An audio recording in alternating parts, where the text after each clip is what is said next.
बिस्मिल्लाहिर्रहमानिर्रहीम। अस्सलाम वालेकुम नाज़रीन, मैं हूं महरीन सब्तैन और देख रहे हैं आप मेरा यूट्यूब चैनल। नाज़रीन, कई दफ़ा बहुत ही मुस्कुराते हुए चेहरे होते हैं, लेकिन उनके पीछे बहुत ही दुख और कर्ब छुपा होता है। हम समझते हैं कि जो शोबिज़ की दुनिया में काम करते हैं, उनको तो आप जो मर्ज़ी कह लेना, उनके ऊपर तो कुछ चीज़ असर करती ही नहीं। तो इस तरह नहीं होता। कई दफ़ा हम बहुत ज़ालिम हो जाते हैं, हम बहुत ज़्यादा क्रिटिक दूसरों के हो जाते हैं, हम ये नहीं देखते कि हमारा दामन जो है खुद कितना आलूदा है। तो हर इंसान को इंसान समझा करें, हर एक का एक दिल है, हर एक का दिल धड़कता है और हर एक के एहसासात होते हैं। चाहे वो अच्छा करता हो, चाहे वो बुरा करता हो, उसका उसके रब का मामला है, लेकिन हम लोग जो है ना, हम बन जाते हैं जज, जिनको कोई हक हासिल नहीं है। तो खुदा के लिए ये मेरा एक पैगाम है आप सबके लिए कि लोगों के बारे में इतने ज़ालिम ना हो जाया करें। आयमा बेग के हवाले से मैं आपको बताऊँ कि आयमा बेग जो है पिछले कुछ अरसे में बहुत ज़्यादा कंट्रोवर्सीज़ में रही। आयमा को मैंने तब देखा था पहली बार जब एक 6 सितंबर का प्रोग्राम था और एयरफोर्स की तरफ से अरेंज किया गया था ये, और इसमें मेरे साथ इमरान अब्बास भी थे। हम दोनों ने एंकर किया था वो प्रोग्राम, और एयरफोर्स के बहुत से जो शोहदा हैं उनकी फैमिलीज़ वहाँ पर थीं। वहाँ पे पहली बार मैं ऐसे मिली, और उसके बाद जब मैं दुनिया में काम कर रही थी तो ये मुज़ाकरात नामी प्रोग्राम में बैठा करती थी, और एक बड़ी अच्छी चुलबुली सी लड़की थी, मासूम सी, सबके साथ हंसी मजाक और मतलब एक चुलबुलापन था उसके अंदर।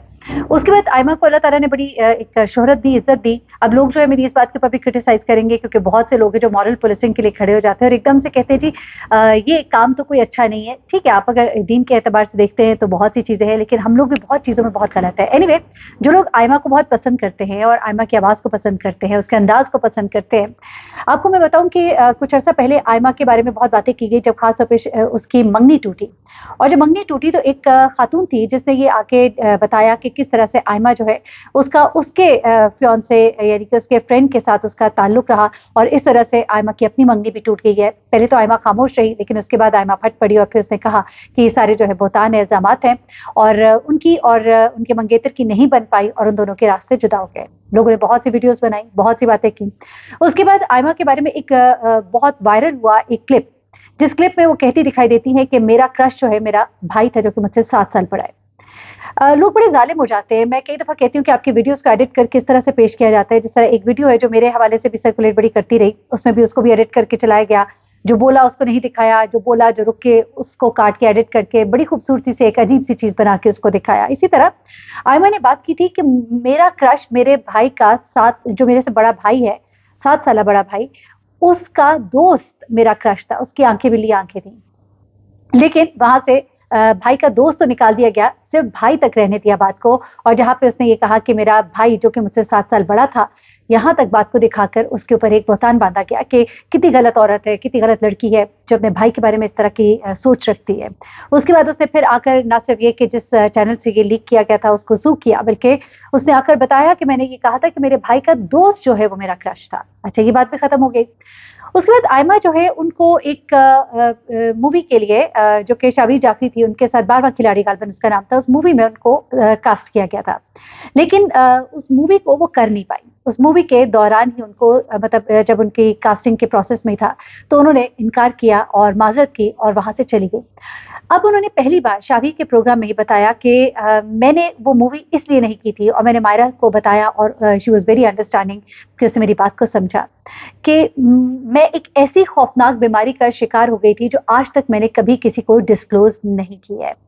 हैरत अंगेज तौर पे जब मैं ये उसकी पूरी कहानी, उसका जर्नी सुन रही थी, तो मैं हैरान रह गई कि ये लड़की कितनी तकलीफ से गुजर रही थी, और इस दौरान में वो काम भी करती रही और उसने लोगों को एहसास भी नहीं होने दिया। बड़ी खौफनाक तो इसे नहीं कहेंगे, लेकिन एक इंतहाई तकलीफ से, एक ऐसी तकलीफ से बीमारी जिसका इलाज बहुत कम मौजूद है, आर्थराइटिस। आर्थराइटिस जिसमें आपके जोड़ों में दर्द होता है, आपके जॉइंट्स में बहुत तकलीफ होती है, और जिन लोगों को शदीद आर्थराइटिस होता है वो तो बैठ नहीं सकते, वो कोई चीज़ उठा नहीं सकते, और उनकी इतने सोलन जॉइंट्स हो जाते हैं कि उनकी ज़िंदगी बहुत ही मुश्किल हो जाती है, बहुत तकलीफ दे हो जाती है। बड़ी तकलीफ दे चीज़ है, और उसको मामूली दर्जे का आर्थराइटिस नहीं हुआ, बल्कि बहुत ही शदीद आर्थराइटिस था। और उस बारे में वो बताती है तो कहती है कि मैं पहले तो इस बारे में किसी से बात नहीं कर पाती थी, लेकिन आज मैं पहली बार इस पर बात कर रही हूँ। कहती मुझे इतनी ज़्यादा इन्फ्लेमेशन और स्वेलिंग हो गई थी मेरे जॉइंट्स में कि मुझे बहुत शदीद तकलीफ होती थी और मैं बहुत ही ज़्यादा पेन में थी और उसकी वजह से मैं कोई काम नहीं कर सकती थी, मैं चल नहीं सकती थी। और ये जो मेरा जर्नी था, ये जो मेरा सफ़र था इस तकलीफ के साथ, इस बीमारी के साथ, ये बहुत ही तकलीफ से था। वो कहती है कि इस कंडीशन में जिसको कि आर्थराइटिस कहते हैं, मैं बहुत तकलीफ में रही। यहाँ तक कि मैं पूरे पंजाब में अपने कॉन्सर्ट्स के सिलसिले में मूव कर रही थी तो मैं व्हील चेयर के ऊपर आ गई। 6 माह मैं, वो कहती है कि मैं लिटरली व्हील चेयर के ऊपर 6 माह रही। एक इंसान जो चलता फिरता यंग हो, जवान हो, एकदम से वो जब कुर्सी पर आ जाए ना, तो यकीन मानिए बड़ी तकलीफ होती है। उसके बाद वो कहती है कि मेरे पाँव में इतनी ज़्यादा स्वेलिंग हो गई थी कि मेरे एक पाँव का साइज़ 37 था और दूसरे पाँव का साइज़ 38 था, क्योंकि मेरा वो एक पाँव जो है इस कदर सूज गया था। मेरे जिस्म की जो हड्डियाँ थी, ख़ास तौर पे मेरे घुटने और मेरे टखने जो है, वो हर वक़्त सूजे रहते थे और उनमें शदीद दर्द और जलन होती थी। अच्छा, फिर वो कहती है कि जब मैं इस कदर तकलीफ से गुज़र रही थी, तो एक वक़्त ऐसा भी आया कि मैं पानी का ग्लास हाथ में नहीं पकड़ सकती थी। ये बड़ा ही तकलीफ से होता है जब आप बिल्कुल ही किसी दूसरे के ऊपर चले जाते हैं।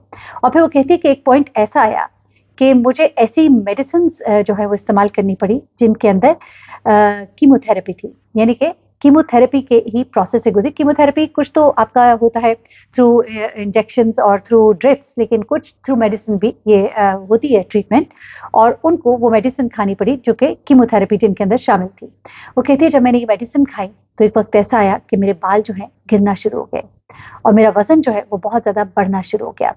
मैं 12 स्टेरॉइड्स हर सुबह लिया करती थी। 12 स्टेरॉइड, आपको पता है स्टेरॉइड कितना स्ट्रॉन्ग होता है? ऐसे कहते हैं फादर ऑफ ऑल एंटीबायोटिक्स, यानी एंटीबायोटिक हम कहते हैं ना बहुत स्ट्रॉन्ग है, कोई बहुत बीमार हो तो फिर ले।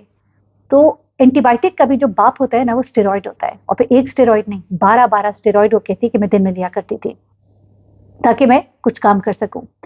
उसके बाद वो कहती है कि ये मेरा बहुत ही तकलीफ से वक्त था जैसे मैं गुजर रही थी। फिर उसके बाद मैं एक डॉक्टर से मिली न्यूयॉर्क में, उन्होंने मुझे ट्रीट किया और कुछ इंजेक्शंस मुझे लगाए गए, जिसके बाद मैं व्हील चेयर से उठने में कामयाब हुई। आप यकीन करें। अच्छा, फिर वो कहती है कि किस तरह से एक प्रोग्राम जो था उसको भी उन्होंने बारवा खिलाड़ी जिसका नाम था मायरा खान इसको प्रोड्यूस करी थी। वो कहती है कि उनको आखिरी मिनट पे इसको छोड़ना पड़ा अपनी इसी हालत की वजह से, और ये बहुत ही तकलीफ से वक्त था और लोगों ने इसी दौरान में मेरे बारे में बहुत सी बातें की, बहुत कुछ कहा गया इसी दौरान में, और इन तमाम चीज़ों को भी फेस करना और इस तकलीफ के दौर से भी गुजरना, इसी दौरान में एक पार्टनर का साथ छोड़ जाना। कुछ चिमगोइयाँ ऐसी भी अब हो रही हैं कि शायद उनके पार्टनर की उनको छोड़ने की एक वजह ये भी थी कि वो समझ गए थे कि ये अब बीमार रहना शुरू हो गया, और बीमारी में या तकलीफ में जो बंदा आपका साथ देता है ना, तो पता लगता है कि वो वाकई आपका साथी है।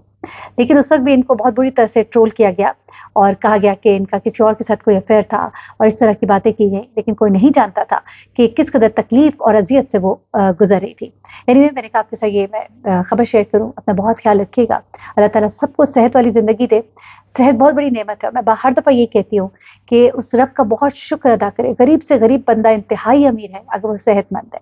लोग कहते हैं मुझे एक सेहत भरी एक रात की नींद दे दो, उसके लिए लाखों करोड़ों खर्च कर देते हैं, बड़े बड़े मुल्कों में जाके इलाज कराते हैं, बड़े बड़े अमीर लोग होते हैं, लेकिन उन गरीबों को देखते हैं तो आह भरते हैं जो पत्थर की ज़मीन पर भी लेट कर लम्हों में सो जाते हैं, और ये सारी सारी रात दवाइयाँ लेते हैं और सो नहीं पाते। सेहत बहुत बड़ी नेमत है, अपने रब का जितना भी आप शुक्र अदा करें कम है। मुझे मेरी सब इनको इजाज़त दीजिएगा। दुआ में याद रखिएगा, अपना बहुत ख्याल रखिएगा। अल्लाह ताला सबको सेहत और तंदुरुस्ती वाली ज़िंदगी दे। अल्लाह हाफ़िज़, आमीन।